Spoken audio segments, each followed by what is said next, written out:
pode diminuir o volume da televisão, do celular, do computador. Vocês foram trausados de novo por mimzinho. Vocês foram trausados novamente.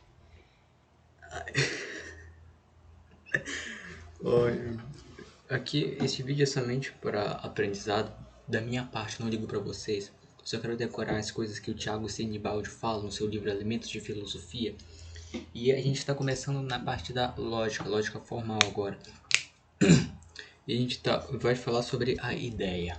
Antes, o que é a ideia? A ideia é basicamente a representação inteligível, simples do nosso intelecto, a coisa é representada. Por que representação? Porque a nossa ideia, é como uma imagem que o nosso intelecto forma em si mesmo sobre a outra coisa.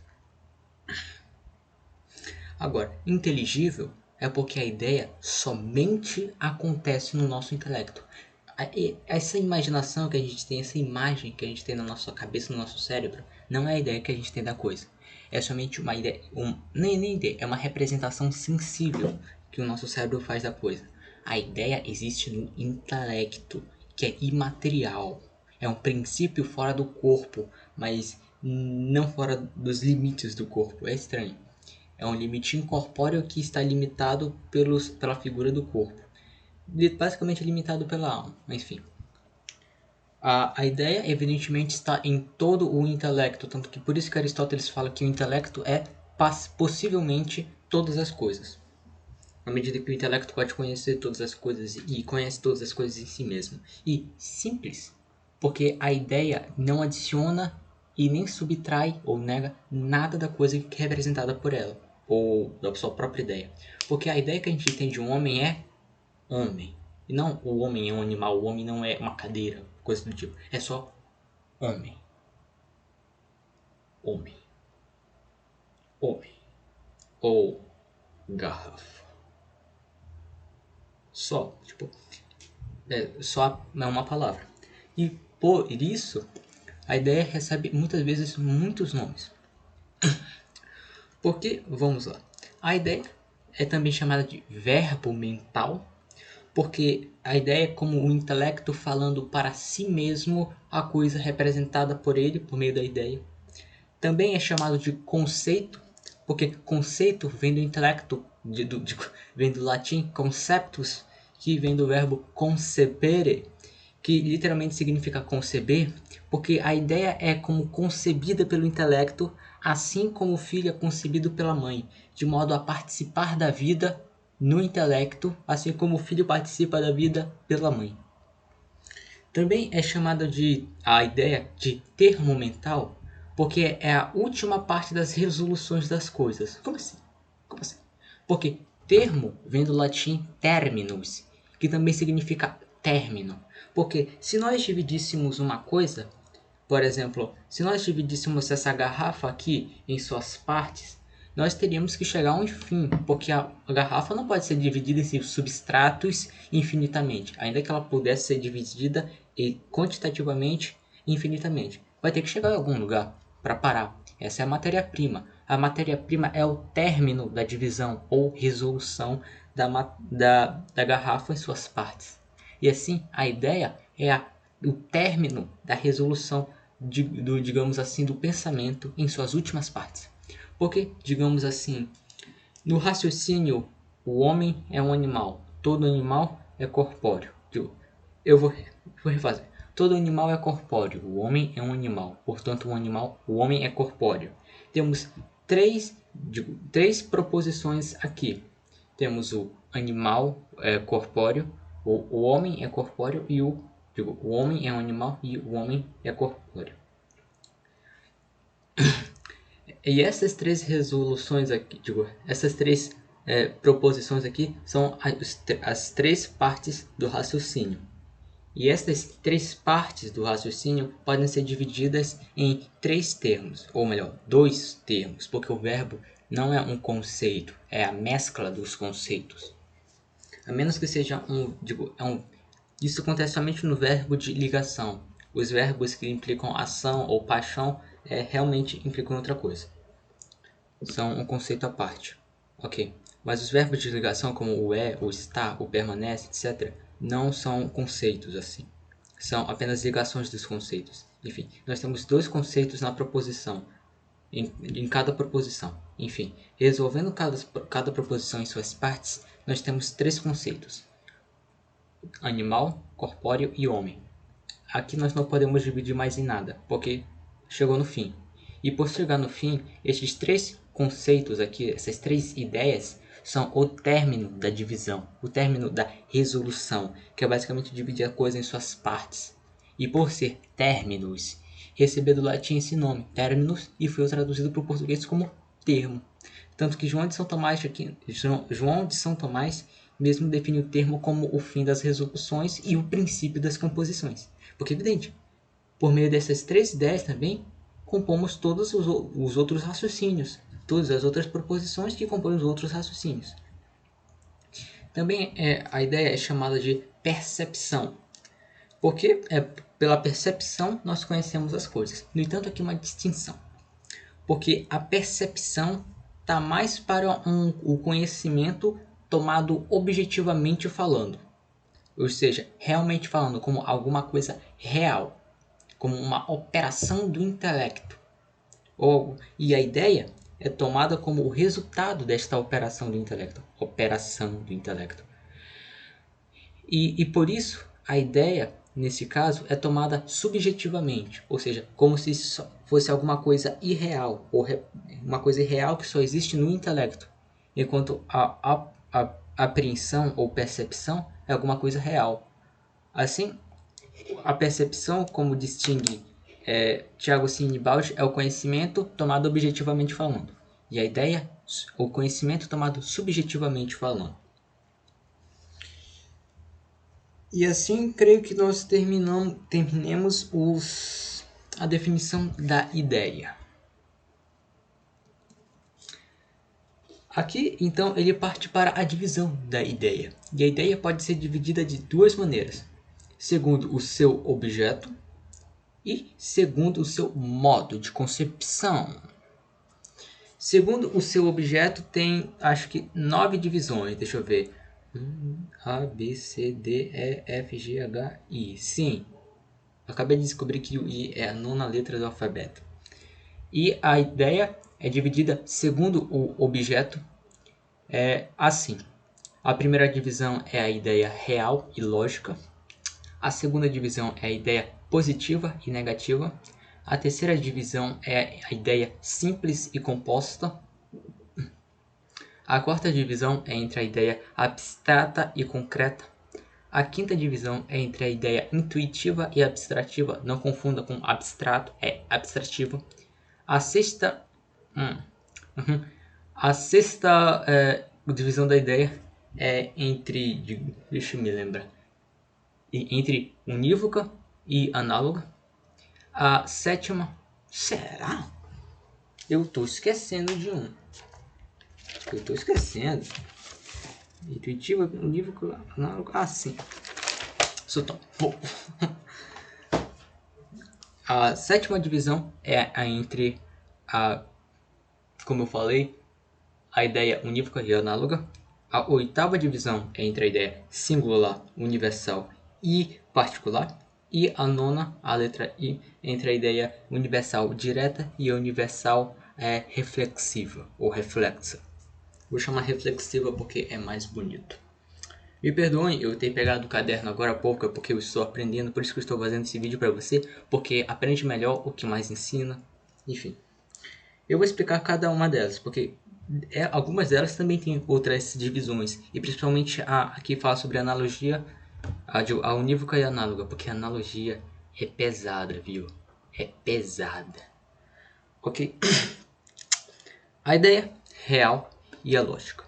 A ideia real é que justamente representa um ente real, e a ideia lógica é que representa um ente que depende do intelecto. Porque de duas maneiras nós podemos considerar o ente: ele como é em si mesmo e ele como é nas nossas operações intelectivas. Como é em si mesmo, a ideia forma em si, ou o intelecto forma a ideia que representa as suas notas essenciais, como é na realidade. Assim, seria o intelecto conceber o homem como o animal racional, aquilo que possui a sensibilidade e a racionalidade, como ele é na realidade mesma. Por isso que a ideia recebe esse nome, ideia real. Ou... E nós podemos considerar a coisa em relativo às nossas operações intelectivas, ou seja, como a coisa está no nosso intelecto. Porque o homem, considerado no nosso intelecto, ele é uma espécie. Assim, é o modo no qual está no nosso intelecto. E assim, nós dividimos a coisa entre real e lógica.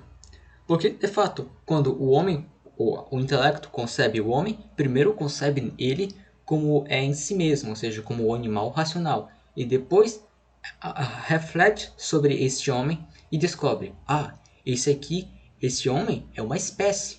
Aí, considerando o homem como uma espécie, tem ele considerado logicamente falando. Eu também poderia dizer que a ideia lógica, basicamente, é aquela ideia que só tem em si coisas irreais.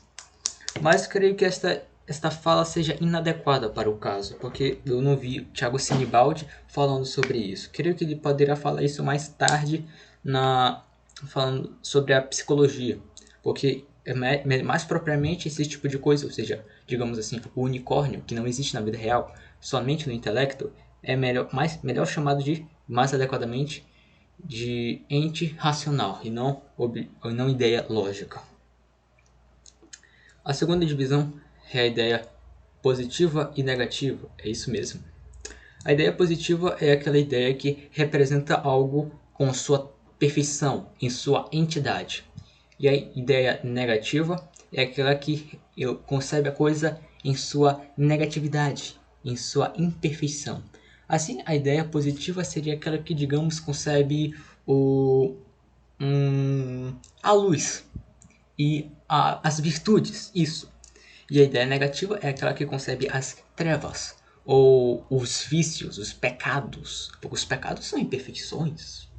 Mas não se engane, a ideia negativa não é aquela que concebe o não ser, que concebe o nada. Não. É aquela que, concebendo o seu oposto, o nega. Como assim?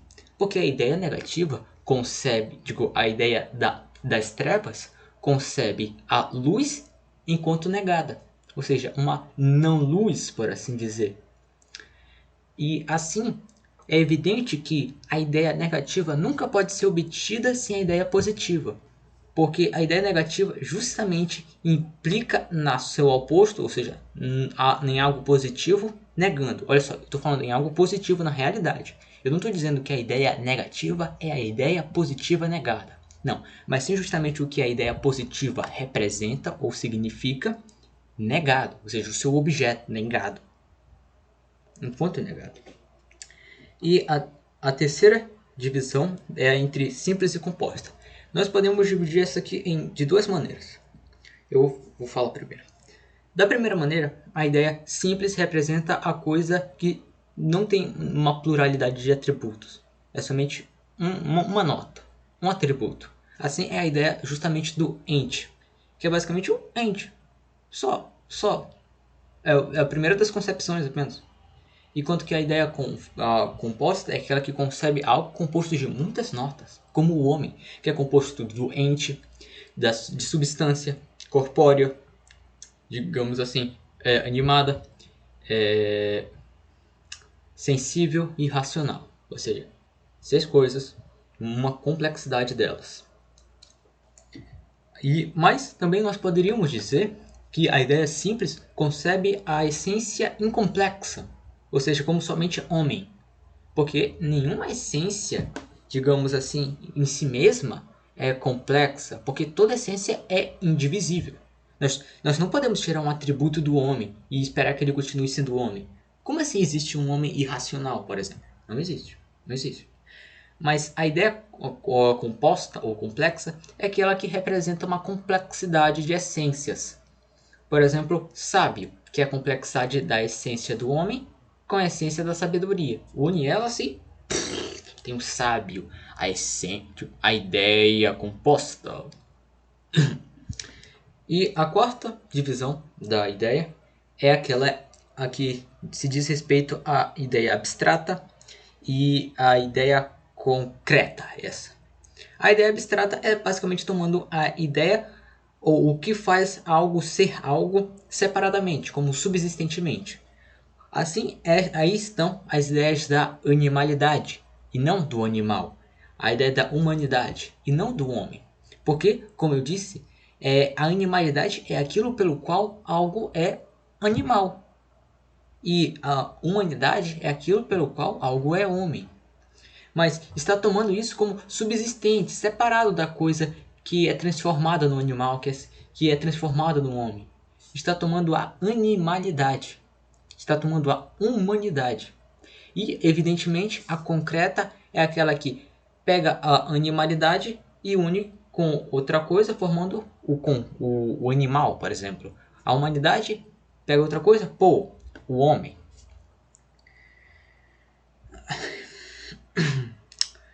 E existem três divisões, ou melhor, três espécies de concreto. Tem o concreto metafísico, que é essencial e intrínseco à coisa, como o homem mesmo, porque o homem é essencial a, digamos assim, Sócrates, e é intrínseco a ele, porque não é algo adicionado a ele, é ele mesmo, forma ele. O concreto físico, que não lhe é essencial, mas ainda assim é intrínseco, como por exemplo sábio, porque a sabedoria reside em Sócrates, por exemplo, nele mesmo e não fora dele. E tem o concreto lógico. E este é algo extrínseco à coisa e que não lhe é essencial. Por exemplo, louvado. Aqui, estou falando louvado e não louvor. Louvado. Porque quem louva, na verdade, está fora do louvado. E ser louvado é alguma coisa não essencial ao que é louvado. Enfim, eu acho que eu poderia explicar novamente. A ideia abstrata significa aquilo pelo qual algo é algo como subsistente. Assim, significa a animalidade porque por conta dele, da animalidade, algo se torna animal. E a concreta significa a coisa composta com aquilo pela qual faz ela ser ela. Assim, significa o animal, que é composto da animalidade. Então tem a ideia abstrativa, melhor, a intuitiva e a abstrativa. A ideia intuitiva representa a coisa numa imagem própria dela imediatamente. Assim, digamos, se eu estou vendo esta garrafa aqui, eu estou vendo ela em si mesma, na sua imagem própria. Isso é uma garrafa, imediatamente. Mas, se eu tirasse uma foto dela e visse a garrafa pela foto, o conhecimento que eu teria desta garrafa não seria imediatamente. Imediato, melhor dizendo. Porque eu viria algo que não está na minha presença. Eu viria algo mediante outro. E não numa ideia própria dela, mas uma ideia da, digamos assim, da imagem. Eu poderia explicar melhor dando o exemplo de Deus. Porque Deus não é conhecido em si mesmo. É conhecido pelas suas criaturas. Assim, imediatamente as suas criaturas, e não em si mesmo, mas nas suas criaturas. Entendem? Entendem? Melhor tomar esse exemplo último que eu dei, porque este que é o exemplo dado por Tiago Sinibaldi. Eu espero que eu esteja acertando tudo. Por favor, os tomistas que estiverem me vendo aqui, me corrijam quando eu estiver errado. Caramba, o vídeo está muito longo. Muito. E a gente ainda nem tá na metade do vídeo. Caramba, que horror. Então, terminada a intuitiva e abstrativa, tem a unívoca e análoga. Caramba, essa vai demorar. A ideia unívoca é aquela que se aplica aos seus aplicados do mesmo modo e na mesma significação. Por exemplo, a ideia de homem se aplica a Sócrates, Platão, Crátilo, etc., do mesmo modo e na mesma significação. Porque homem significa algo para Sócrates, assim como para Platão, para Crátilo, etc. E no mesmo modo, porque Sócrates não é mais homem do que Platão, e nem Platão mais homem que Crátilo. Mas a analógica ou análoga é a ideia que significa algo nem de um diverso modo e nem na mesma significação. Digo, nem numa significação a mesma e nem numa totalmente diferente. A analogia estaria entre a unívoca e a equívoca. E a ideia análoga pode ser três: a análoga de proporção, a atributiva ou atribuição e a de proporcionalidade. E a de proporcionalidade se divide em duas: a proporcionalidade própria e a imprópria. Eu vou explicar a de proporção. A de proporção é quando alguma coisa se aplica a uma e a outra, mas como se uma estivesse ordenada para a outra. Por exemplo, a saúde se aplica ao animal e ao remédio, porque nós dizemos que o remédio é saudável. Mas nós só dizemos que o remédio é saudável enquanto ele causa a saúde do animal. Entendem? Assim, o remédio está na saúde ordenado para o animal, mas o animal é em si mesmo saudável. Assim, o animal é o analogado principal e o remédio o analogado secundário. Porque o animal é em si saudável, mas o remédio só é saudável enquanto ordenado para o animal. E a de atribuição é quando não se aplica somente a dois conceitos, mas a três. Enquanto se aplica a dois enquanto estão ordenados para um outro. Assim, digamos, saudável se aplica ao remédio e à urina enquanto são ordenados ao animal, ou referentes a um animal. Simplesmente, digamos assim, vou dizer referentes para distinguir melhor da primeira. Porque tanto o remédio se diz saudável porque causa a saúde do animal, quanto a urina se diz saudável porque é sinal da saúde do animal. Veja, tanto um é saudável por conta do animal, quanto o outro sinaliza a saúde por conta do animal. E assim, é evidente, tomemos o animal como o analogado principal, enquanto os outros são os analogados secundários, por exemplo. Alguns identificam a analogia de atribuição com a analogia de proporção. Eu acho isso meio errado, porque, evidentemente, a primeira se diz enquanto uma está ordenada à outra e na segunda enquanto uma está referida à outra. Isto é muito diferente, porque o filho não está ordenado ao pai, mas sim o refere. Ou melhor, o pai não está ordenado ao filho, mas se refere a ele, porque todo pai é pai do filho, é evidente. E a de proporcionalidade, essa é bacana, porque a de proporcionalidade se aplica a uma coisa como se no mesmo significado, mas de um modo diferente. Ou seja, se aplica de um modo mais perfeito a outra, digo, na proporcionalidade própria, de que a outra. Por exemplo, a sabedoria se aplica numa analogia de proporcionalidade própria mais perfeitamente de Deus do que dos homens. Porque ainda que a sabedoria de Deus signifique a mesma sabedoria que a dos homens, significa de um modo diferente. Entende? Porque Deus é evidentemente muito mais sábio e de uma maneira muito mais perfeita do que qualquer outro homem. Enquanto da analogia de proporcionalidade imprópria é aquela basicamente metafórica, pela qual nós dizemos que o jardim é um riso, assim como o riso do homem. Assim, evidente é que o jardim não está ordenado para o homem, mas justamente tem o nome riso, o riso do homem, por uma semelhança apenas, uma semelhança meramente lógica que o homem faz com o sorriso do homem. Entende?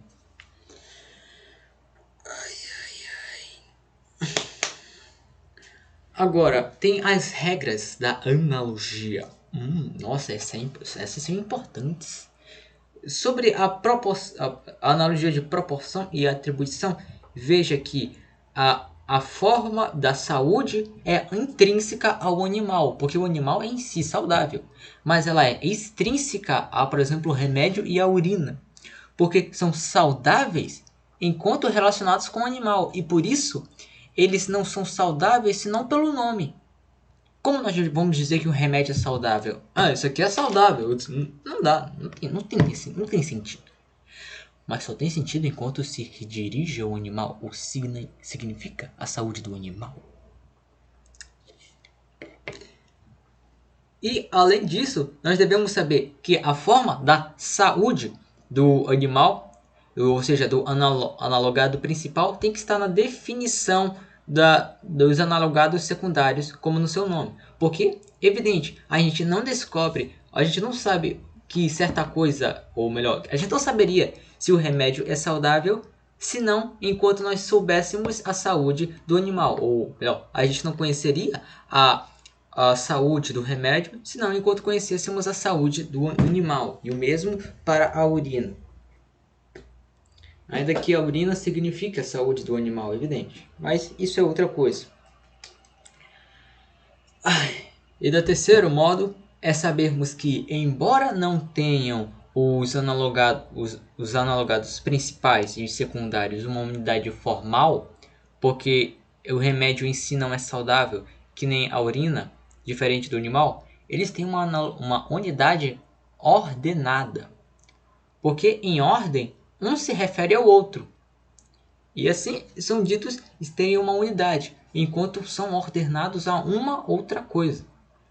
E sobre isso é evidente que os analogados entre si não têm o mesmo conceito objetivo, ainda que tenham o mesmo conceito lógico.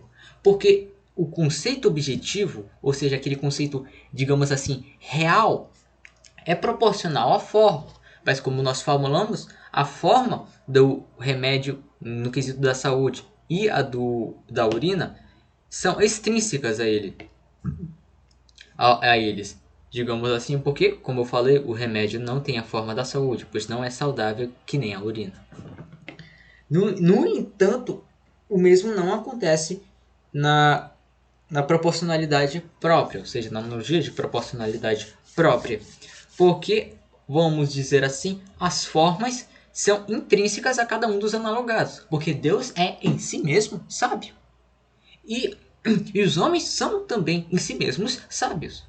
Os homens não são sábios enquanto tem essa sabedoria relacionada à sabedoria de Deus. Não, nós podemos conhecer a sabedoria do homem sem conhecermos a sabedoria de Deus, como isto é evidente pelos sentidos, eu acho. Sentidos não, pelas experiências inteligíveis. Além disso, não acontece que a definição da forma do um analogado entre na definição da forma do outro. Porque nem a definição da forma da sabedoria do homem entra na de Deus e nem a de Deus na nossa. Porque cada um tem a sua própria forma, entende? E por conta de terem sua própria forma, não tem uma unidade formal, assim, não tem uma unidade ordenada, assim, porque possuem uma e a mesma forma, ainda que num modo diferente. E por isso que a unidade formal dos analogados de proporcionalidade própria entre si é imperfeita, porque esta unidade se aplica somente de modos diferentes para cada analogado. E por conta disso, é evidente que cada analogado tem o seu próprio conceito objetivo, porque eles têm a sua própria forma própria. Isso. E o que se diz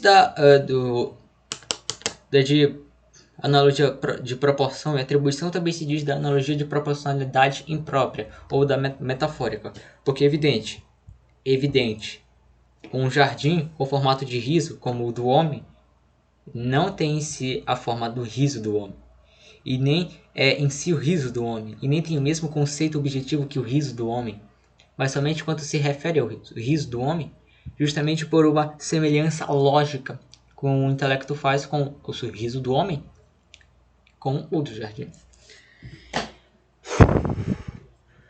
Ai, caramba. Isso demorou mais 3 páginas lá no livro do Thiago Sinibaldi. Me desculpe se o vídeo estiver muito longo. Mas tá, sim, muito longo. Ai, ai. E tem a ideia, como eu te falei, singular, universal e particular. A ideia singular é aquela que se atribui somente a uma coisa. Como a ideia de Pedro deste Pedro, Pedro Rocha da Silva Pereira, que só se atribui ao Pedro Rocha da Silva Pereira. Essa é a ideia singular, que só convém a um só ser. E tem a ideia universal, que é tomada a essência, ou seja, o objeto da ideia. Putz, eu esqueci de falar do objeto da ideia, que é a essência, né? Bem, agora você já sabe. Que o objeto da ideia, em toda a sua extensão, ou seja, em todos os seus indivíduos, universalmente. Assim como se nós disséssemos todo homem é isso. Todo o homem. Enquanto que a ideia particular é a ideia universal tomada em apenas sua parte de extensão, como se nós disséssemos alguns homens ou algum homem. Poxa, agora eu estou triste, eu não expliquei a ideia, o objeto da ideia. Eu acho que eu vou colocar isso na edição. Putz, eu vou ter que usar o editor, né? Caramba! E agora temos que explicar um modo aqui. Porque a ideia singular não nasce já singular. Porque a essência em si é abstraída de suas notas particulares na simples abstração do intelecto. E assim, o intelecto tem que refletir sobre esta ideia, adicionando-lhe notas individualizantes. E quais são essas notas? A primeira, são 7. A primeira é a forma, a segunda é a figura, a terceira é o local, a quarta é o tempo, a quinta eu traduzi para, digamos assim, linhagem, que nem uma linhagem familiar. A sexta é o país e a quarta é o nome. Na verdade é sétimo nome. Eu acho que sim, são 7. Então o intelecto refletindo sobre a ideia, adicionando-lhe nessas notas, vai chegar no indivíduo. Porque estas são as principais notas individualizantes achadas pelos escolásticos. E saibamos uma coisa.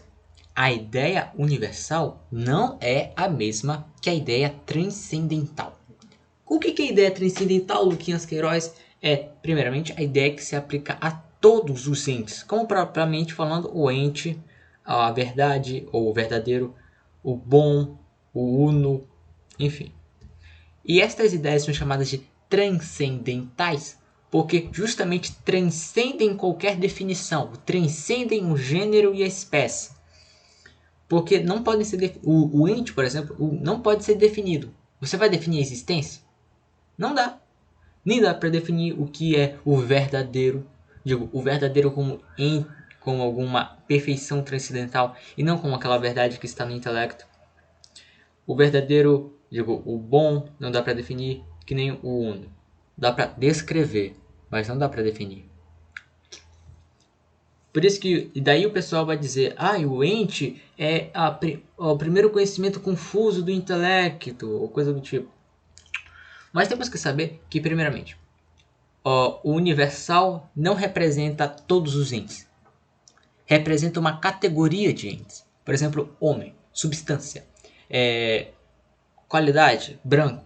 É uma categoria de ente. Mas não significa todos os entes, porque alguns entes não são nem homens, nem substâncias, nem qualidades, nem brancos. Enquanto que todo ente é um ente. Todo ente é verdadeiro. Todo ente é bom. Além de que, o universal tem que se aplicar univocamente aos seus indivíduos. Porque o homem se aplica igualmente a Sócrates e a Platão. E o homem é universal, a saber, sua essência específica. No entanto, o mesmo não acontece para as perfeições transcendentais, as ideias transcendentais. Porque o ente não se aplica da mesma maneira ao acidente e à substância, por exemplo. Porque o acidente só recebe o ente enquanto na substância. Assim, olha só, aí ó, é uma ideia analógica de proporcionalidade própria. Porque a substância é um ente mais perfeito que os acidentes. Entenderam? É, é por isso que a metafísica se diz propriamente da a analogia de proporcionalidade própria. Muito bacana, né? Muito bacana. Você não vai usar nada para sua vida, mas é muito bacana. Não, você vai usar sim, né? Porque quando um pagão te perguntar, qual a diferença entre esse actus ascendi e ens, você vai saber responder. Cara, quando eu soube essa distinção, meu mundo caiu. Comentário ao anti-essência, como sinto sua falta. Eu vou chorar, vou colocar logo meu óculos aqui, você não pode me ver chorando. Enfim. Além de que a ideia universal se distingue também da ideia comum. Porque a ideia universal se aplica aos seus indivíduos como se multiplicando. Porque, digamos assim, a ideia do homem. A ideia do homem vira digamos assim, se individualiza e se multiplica se espalhando pelos homens. Porque um homem é o Sócrates, o outro homem é o Platão, outro homem é Crátilo. Existem 3 homens aqui, porque eles foram multiplicados pelos seus indivíduos. No entanto, a ideia comum não requer isso, porque, digamos assim, a ideia de Deus se aplica às 3 pessoas da Trindade. Mas, se aplicando a elas, não se multiplica, porque não há 3 deuses aqui. Essa é uma distinção feita por São Tomás de Aquino nos Sentenças, volvemos lembrar. Tem que traduzir os Sentenças, caramba. Eu vou ver se consigo traduzir. É um livro muito, muito, muito importante para a escolástica. Mas parece complicado de ler, porque é um latim difícil, assim. Tem muitas abreviações que eu não sei. Também se distingue o universal da ideia coletiva, porque a ideia coletiva se aplica aos seus indivíduos como num só todo, enquanto que a universal se aplica nos seus indivíduos individualmente. Porque nós podemos dizer que Sócrates é um homem, mas não podemos dizer que o soldado é o exército, que é o coletivo dos soldados, a ideia coletiva dos soldados. Também se distingue a ideia universal da particular, porque, evidente, a particular é tomada apenas em parte da extensão da ideia universal. E da singular nem preciso dizer, você já sabe. Caramba, já tô cansado. Quase 1 hora de vídeo, caramba. Falando para vocês. Minha garganta já tá doendo. Eu vou tomar a última água do mundo.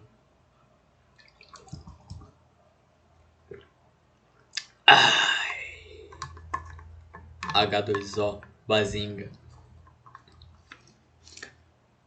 Já tá quase acabando, esperem.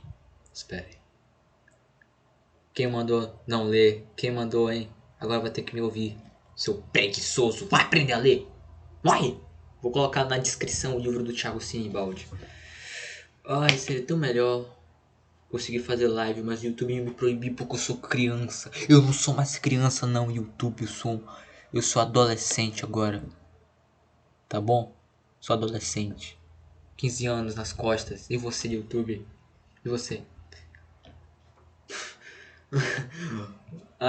O pessoal fala, você não pode fazer live quando tem menos de 18 anos. E o YouTube, quantos anos tem na internet? Hein? Não, tem 14, 15 anos. Nasceu em 2006. Eu nasci em 2006. Ou 2005. Não sei. 16 anos. Caraca. O YouTube já tá velho, viu? 2 décadas quase. Aí qual era a outra ideia? A outra sim, a ideia universal direta e universal reflexa. Eu não olhei pro roteiro. Isso basicamente minhas anotações. Era só ler os livros. Não, livro não, minhas anotações. Eu tenho esse livro aqui. Anotações desde 2019. Desde o finzinho de... Não, desde o finzinho de 2019. Ainda não terminei de escrever. Não olhe meus desenhos. Ai, que horror, agora eu tô com vergonha. Eu vou fazer um vídeo explicando meus desenhos. Ai. A verdade. A universal direta é aquela que significa coisa, que representa a coisa como em suas próprias notas essenciais, enquanto que a universal reflexa enquanto relacionada aos seus indivíduos. Assim, a universal direta é basicamente a ideia real, enquanto está oposta à ideia universal reflexa, que é basicamente, digamos assim, o homem relacionado com Sócrates, Platão, Roberto, Paulo, etc. A ideia universal a universal direta também é chamada de ideia real. A ideia universal direta é chamada de direta porque a coisa, o objeto da essência, é conhecida diretamente pelo intelecto. Está no intelecto como diretamente, não como a partir de muitas reflexões, ainda que possa ser alcançada mediante muitos raciocínios. E também é chamada de metafísica ou objetiva, porque representa a essência da coisa como é em si mesma. E também é chamada de fundamental, porque é fundamento para a ideia reflexa, universal reflexa. Enquanto que a ideia universal reflexa é chamada de lógica, basicamente. Não confunda com a ideia lógica lá do começo do vídeo. É como se fosse uma ideia lógica, só que não considerando a coisa somente do modo como está no intelecto, mas do modo como está no intelecto, ou melhor, do modo como é relacionada com o intelecto. E é chamada de lógica porque justamente ela não existe na realidade, só existe no intelecto.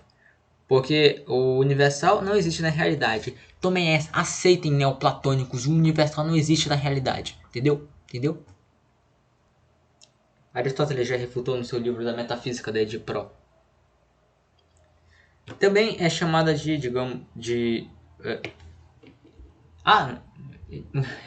esqueci de explicar porque é chamada de reflexa.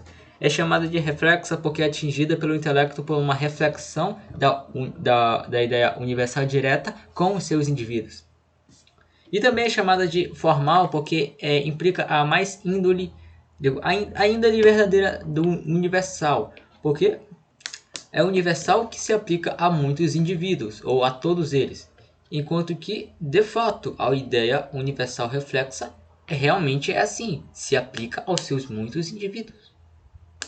E terminamos a divisão das ideias em seus objetos. Demorou apenas 40 minutos. Agora, não acabou. Agora é ao modo de conhecer. Essa é mais fácil, tem 2 páginas apenas. Tem a ideia obscura, ou mesmo, a ideia clara e a obscura. E a ideia clara é quando o objeto conhecido, ou melhor, a ideia se extrema de todas as outras ideias conhecidas, ou melhor, aos outros objetos conhecidos. Enquanto que a obscura, não. Ela não consegue se extremar. Parece que há uma obscuridade, a diferença do objeto, assim, as outras coisas é tenebrosa, parece que é a mesma coisa, você não sabe, assim. Evidente, a ideia é obscura, pode se tornar clara, ou seja, quando a gente reconhece a diferença das coisas com as outras coisas. E a ideia tem depois a ideia distinta e confusa. A ideia distinta é quando nós conhecemos a ideia clara e dissolvemos a dissolvemos em suas ideias, em seus primeiros elementos constitutivos, como se nós, ao conhecêssemos o homem, o dividíssemos em animal e racional. Enquanto que a ideia confusa, ainda embora seja clara, pode ser clara, é tal que não divide, não resolve a ideia em seus atributos primários essenciais, ou melhor, seus primeiros atributos essenciais. Pode acontecer que exista uma ideia clara e confusa. E depois tem a ideia completa e a incompleta. A ideia completa é basicamente a ideia distinta, só que não somente não acaba nos seus primeiros elementos constitutivos da ideia, mas vai até os últimos.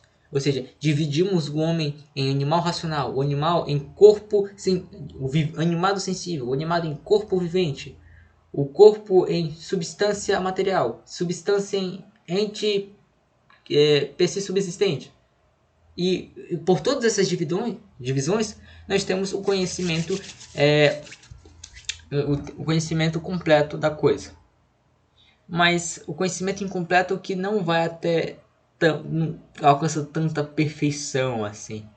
Evidente, pode haver um conhecimento distinto incompleto. Vai, digamos assim, vai até corpo.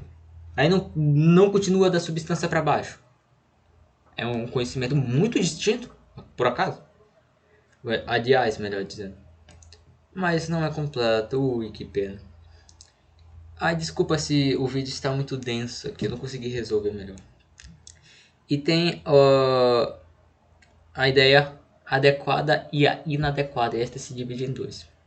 Porque a ideia adequada é como basicamente é conhecer a coisa, é a ideia completa, só que mais do que isso, é conhecendo a coisa mesmo em todas as suas relações. Em todas elas, de cima para baixo, da esquerda para a direita, da causa primária até a causa última, dos seus elementos constitutivos até a matéria-prima, conhecendo toda a matéria-prima. Ai, caramba, todas as suas potencialidades. Este conhecimento só convém a Deus.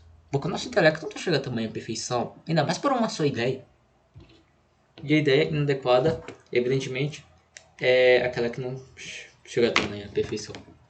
Pode ser um conhecimento completo e inadequado.